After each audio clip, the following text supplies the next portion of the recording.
नमस्कार, मैं शिवाजी चौधरी। आप देख रहे हैं अनुराग भारत न्यूज। आज मेरे साथ है बिहार का पहला cancer dedicated hospital Magadh cancer centre के head and neck onco surgeon doctor Nirdhum Singh. Ma'am, Anurag Bharat में आपका स्वागत है। धन्यवाद। Ma'am, head and neck cancer के बारे में बताएं। हेड एंड नेक कैंसर के बारे में सर मैं ये बोलना चाहूँगी, जब हम इसके मैग्नीट्यूड ऑफ प्रॉब्लम की बात करते हैं, जब हम इसको विश्व से रिलेट करते हैं, तो ग्लोबली अराउंड 57.5% जो केसेस हैं एशिया में होते हैं, और उसमें जो मोस्ट ऑफ द केसेस देखे जाते हैं वो इंडिया में होते हैं। अब इंडिया की बात जब करते हैं तो head and neck cancer cases जो पूरे भारत में जो डायग्नोज होते हैं वो लगभग 2 लाख होते हैं, जिसमें अराउंड 80,000 केसेस जो होते हैं वो ओरल कैविटी जिसको कहते हैं मुंह का कैंसर उसके होते हैं। 40,000 अराउंड होते हैं आपके खाने का जो नली होता है उसका होता है, जिसको हम फेरेंजियल कैंसर कहते हैं।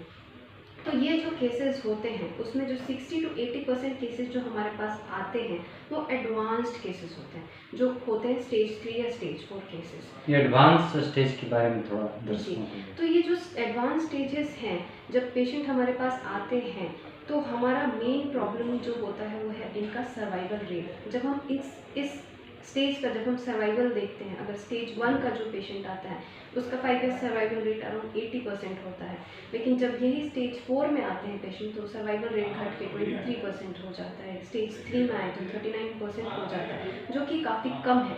जो दूसरा मेजर प्रॉब्लम हम हमारे पेशेंट जो डील करते हैं वो क्वालिटी ऑफ लाइफ की होती है। तो जो क्वालिटी ऑफ लाइफ है, ऑब्वियसली जब आपका स्टेज बढ़ता है तो अमाउंट ऑफ जो डिजीज़ है वो बढ़ जाता है, तो उसके कारण भी हमारा स्टेजिंग जो हमारा क्वालिटी ऑफ लाइफ है वो डिक्रीज होता है। दूसरी बात क्या है कि ये क्यों होता है, जो दूसरा कारण है कि जो ये मुंह के कैंसर हुए, ये जो सबसाइड्स हम कहते हैं, जो सबसाइड्स हैं वो नेक में भी ड्रेन होते हैं, लिम्फ नोड जिसको हम कहते हैं, तो उसमें भी जाते हैं। तो जब ये लिम्फ नोड्स में जाते हैं तो जो रिस्क ऑफ डेथ होता है, अगर ये गले में जब अगर हैं इसके सेल्स जो कैंसर सेल्स हैं जिसको हम रीजनल मेटास्टेसिस कहते हैं, तो रिस्क ऑफ डेथ जो है वो 3 टाइम्स बढ़ जाता है। लेकिन अगर यही जो कैंसर सेल्स है दूसरे बॉडी पार्ट में गए, जैसे लंग्स, बोन, लिवर, ब्रेन, तो इसमें जो रिस्क ऑफ डेथ है वो 6 फोल्ड्स बढ़ जाता है। तो ये हमारा एक मेजर प्रॉब्लम है।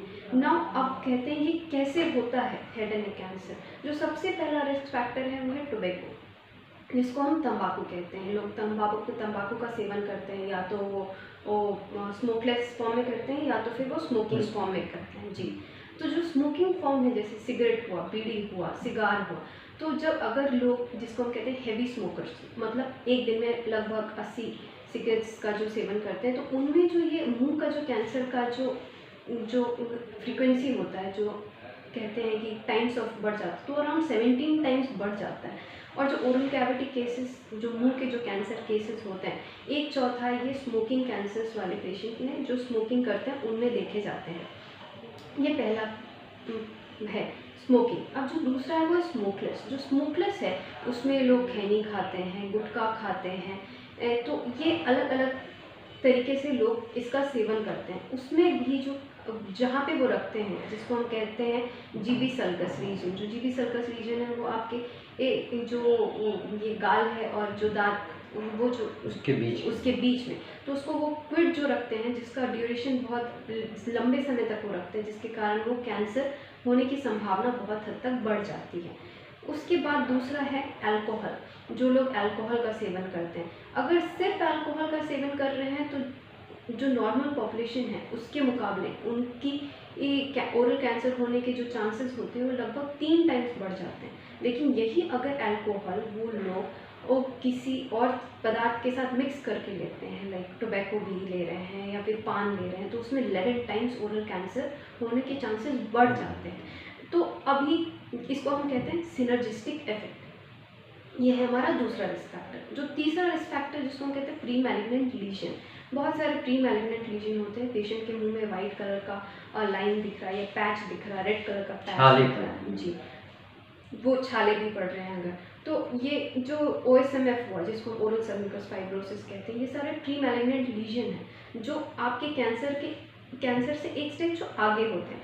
तो जो ये मैलिग्नेंट ट्रांसफॉर्मेशन मतलब इनका कैंसर में बदलाव, वो जो रिस्क फैक्टर है ये अराउंड लिकोप्लेकिया, जैसे लिकोप्लेकिया मतलब वाइट कलर का पैच अगर मुंह में देख रहे हैं तो उसका जो मैलिग्नेंट ट्रांसफॉर्मेशन रेट, कैंसर में बदलाव जो होता है वो अप टू 10% होता है, 0.13 to 10% हुआ।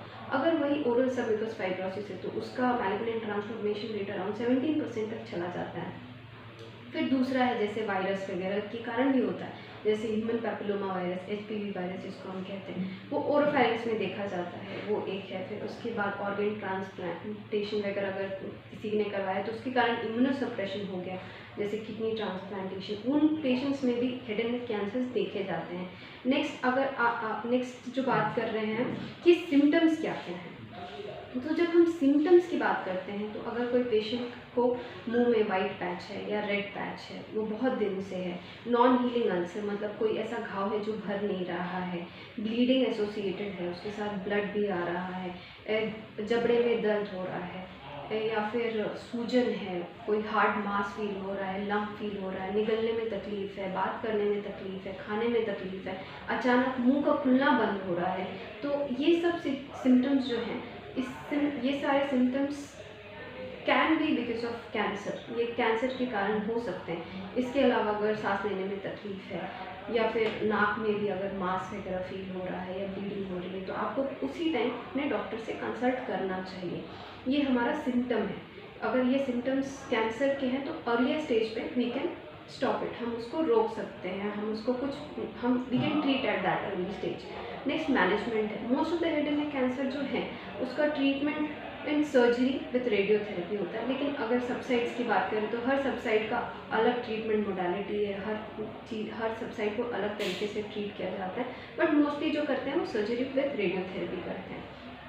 नेक्स्ट आपका आता है हमारा क्या इंटेंशन है, हम क्या चाहते हैं। हमारा इंटेंशन है कि हम प्राइमरी प्रिवेंशन करें। जब हम प्राइमरी प्रिवेंशन की बात करते हैं तो हम कैसे कर सकते हैं, हम 3 चीज़ कर सकते हैं। जो युवा पीढ़ी है, जो टीनेजर्स हैं, उनको हम एजुकेट करें कि आप ये सारे हैबिट्स नहीं रखें, जैसे तंबाकू हुआ, ये सब हैबिट्स नहीं रखें, क्योंकि देखा जाए तो जो ये तंबाकू के कारण होता है जो कैंसर, वो वर्ल्ड का हाईएस्ट इंसिडेंस ऑफ तंबाकू जो कैंसर है वो इंडिया में है, वो भी नॉर्थ ईस्टर्न में, southern part of the country and also on the central part of the country. तो अगर हम उनको अवेयर करें, लोगों को अवेयर करें, जागरूक करें कि ये इसका सेवन नहीं करें, इससे कैंसर होता है, तो उससे शायद हमारी जो पॉपुलेशन है वो समझेगी इस बात को और उसका सेवन बंद करेगी। तो ये ओरल कैंसर का जो इंसिडेंस है, जो प्रेवलेंस है, वो कम होगा। दूसरी चीज़ है कि हम क्या कर सकते हैं, तो हम स्क्रीनिंग कर सकते हैं, मास स्क्रीनिंग कर सकते हैं लोगों का।